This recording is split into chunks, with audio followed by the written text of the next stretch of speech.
Well, this is the time of year when news organizations usually unveil their list of the top stories of the year. So we're doing things a little differently ourselves this year and asking our reporters to share stories that struck a nerve with them personally. And tonight, Jack Reinhard tells us about the day he learned what it takes to be a firefighter. Imagine wearing 50 to 60 pounds of gear running into a building with a fire and thick smoke. That's what I did for the Royersford Fire Department's Firefighter for a Day event. Its goal to recruit more volunteers. Beforehand, I was a little nervous. I began thinking of my father's stories from his time with the new Providence Fire Department in New Jersey. A little more than 25 miles outside of New York City. Let's go. He'd get called out at night. He fought fires in temps so cold he'd have icicles on his helmet.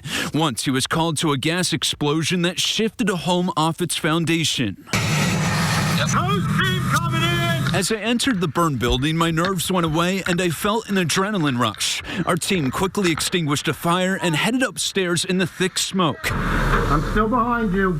So thick, it was hard seeing in front of me. I fell into someone. I remember thinking nothing compares to this. It's something you really don't know until you experience it.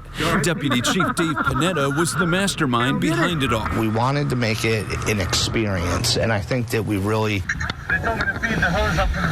did achieve that. An experience that's led to new futures. Probationary firefighter Matthew Trofa is one of two people who've joined the department since the event.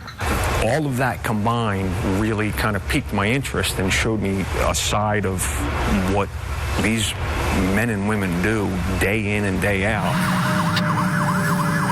Before it, Trofa never thought of being a firefighter. His new decision is one he says he takes pride in. I've got to go through a whole lot of training in order to really serve my community. So right now I'm a gopher, and I'm okay with that. But after we get through our training,